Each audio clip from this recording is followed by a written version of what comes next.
Bonjour Catherine Trautmann. Bonjour. Vous êtes arrivée en tête au premier tour des élections municipales à Strasbourg. Vous êtes alliée au candidat centriste qui a fait 5%, une alliance qui a fait beaucoup de bruit. Est-ce que ça en valait la peine ? Vous avez raison de dire que la dynamique est de mon côté, puisque je suis arrivée en tête. Et en même temps, je suis avec Pierre Jakubowicz qui s'est rallié à ma liste. Nous sommes au coude à coude avec l'alliance qui a été décidée entre Jeanne Barséguian et LFI. Vous en aviez besoin de Pierre Jakubowicz ? Alors je pense que pour ce qui concerne la démarche qui a été la mienne, je me suis engagée dès le départ dans une alliance avec les Strasbourgeois.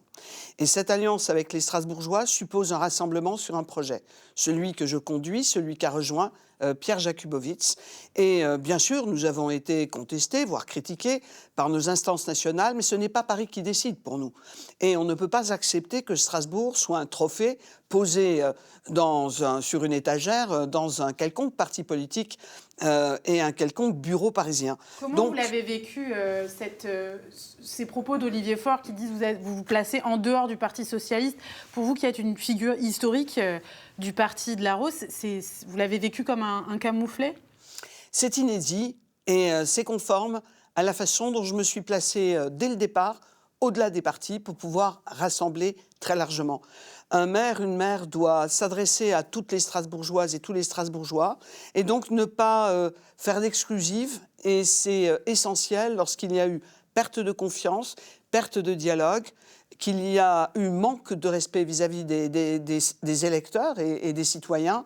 Il est nécessaire de pouvoir s'adresser à tous et de pouvoir rassembler. Ce que j'ai fait pour le premier tour et ce que je fais un peu plus largement pour le deuxième tour.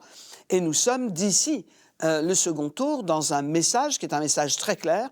Je souhaite appeler les Strasbourgeois à un grand rassemblement parce que je pense que nous devons être tous fidèles à ce qu'est cette ville, une ville humaniste, une ville ouverte, une ville européenne qui ne peut pas être sous la férule de LFI qui s'est marqué ces derniers temps avec Jean-Luc Mélenchon par l'antisémitisme et par une forme aussi de recours à la manipulation d'origine pour imposer des votes et des choix aux électeurs. L'Alliance naturelle, c'est PS écologiste. Pourquoi c'est possible dans plein d'autres villes, mais pas à Strasbourg ? Alors, moi, j'ai entendu Olivier Faure et j'ai appliqué ce qu'Olivier Faure a dit la semaine dernière. Pas d'alliance avec LFI. Et pour ce qui concerne les écologistes, eh bien, ils sont exactement sur les positions d'LFI. On s'en est rendu compte tout récemment avec cet accord depuis le départ. Et ça m'explique pourquoi Jeanne Barséguian n'a jamais voulu réellement nous associer dans une union de la gauche qui aurait été ouverte au Parti socialiste et aux sociodémocrates que je représente, puisque pendant toute cette période, elle a souhaité nous mettre dans l'opposition pour pouvoir mieux nous accuser de droitisation. C'est la faute de Jeanne Barséguian aujourd'hui. C'est la faute de Jeanne Barséguian le fait qu'il n'y ait pas d'alliance entre le PS et les écologistes aujourd'hui? Je pense que c'est la responsabilité de Jeanne Barséguian de n'avoir pas voulu rassembler la gauche pendant son mandat. Elle pouvait le faire. Au début du mandat, nous étions prêts à nous y engager. Par contre, il n'y avait pas assez de transparence, il n'y avait pas assez d'association aux décisions. Chaque fois que nous proposions des mesures, elles ont été pour beaucoup refusées, comme par exemple la gratuité des fournitures scolaires, comme par exemple l'encadrement des loyers, toutes choses qu'elle propose aujourd'hui dans son programme. Pourquoi ne l'avoir pas entendue au moment où nous étions censés pouvoir travailler ensemble? J'ai compris que la porte était fermée. Elle a été tellement fermée qu'elle a fait sortir de la municipalité notre collègue Céline Geisman. Et pour quelle raison? Parce qu'elle était trop loyale avec son groupe politique. Donc c'est une personne qui est rigide, et moi je ne suis pas dans cette vision d'une gouvernance autoritaire, exclusive et rigide. Je suis au contraire pour le retour à une démocratie de proximité et au dialogue avec les Strasbourgeois. Vous parliez programme, justement, on va quitter un petit peu la politique pour parler concrètement programme.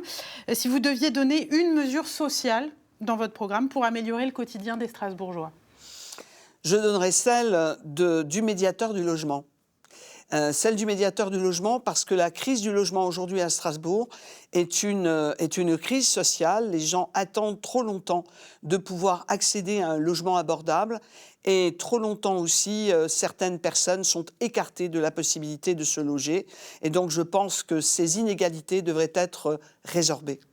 Vous avez parlé tout à l'heure de la gratuité des fournitures scolaires, de la gratuité, c'est dans votre programme, des transports pour les plus de 65 ans. Le tout gratuit a été vivement critiqué par votre partenaire aujourd'hui, Pierre Jakubowicz, estimant que ça plombait les finances de la ville. Est-ce que vous allez y renoncer ?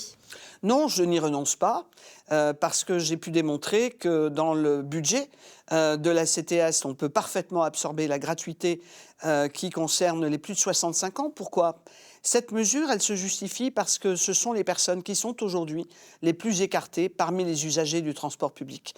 Et nous voulons les amener plus facilement vers le transport public. Et nous pensons aussi que ce sont les personnes qui aujourd'hui se retrouvent dans une précarité croissante et que si on veut empêcher la précarité de croître à Strasbourg, il faut baisser les tarifs de stationnement, il faut baisser les tarifs de transport public, apporter des solutions et pas des punitions lorsqu'on veut effectivement transformer, opérer la transition écologique et climatique à Strasbourg sans blesser et sans nuire à la santé financière des familles, des ménages et des personnes. Alors justement, comment est-ce qu'on finance tout ça ? La dette de la ville de Strasbourg a doublé en 6 ans. Quels sont les leviers, selon vous, pour redresser la barre ? Impôts, emprunts ou rigueur budgétaire ? Il y a d'abord la nécessité de pouvoir tabler et examiner un audit externe qui nous donnera la réalité de la situation financière de la ville. Je l'espère aussi à l'échelle de la métropole, parce que les deux budgets sont assez intimement liés et certaines fonctions clés, notamment dans le domaine des transports ou dans le domaine du logement, sont liées au budget de la métropole.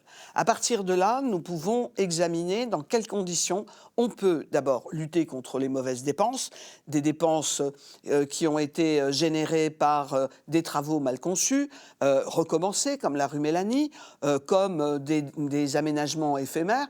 Et déjà en luttant contre ces chantiers-là, contre ces dépenses-là, on arrive à trouver des marges de manœuvre. Par exemple, pour la gratuité des fournitures scolaires. Je prends juste cet exemple. Et donc, c'est ça qu'il faut chercher. Chasser le gaspillage, chasser les mauvaises dépenses et ensuite travailler sur l'enveloppe que nous avons pour pouvoir déplacer certaines dépenses là où il convient. Je pense aux espaces verts, je pense également à la sécurité, comme je pense aussi à toutes les dépenses qui sont liées à la propreté. Mais ça, c'est à l'échelle de la métropole. C'est en partie à l'échelle de la ville, puisqu'on partage le budget. C'est cela que je veux dire, partage de l'effort budgétaire, mais aussi avoir un budget qui soit tenu, c'est-à-dire pour moi, commencer dès le départ à redresser les finances. Merci. Catherine Trottmann.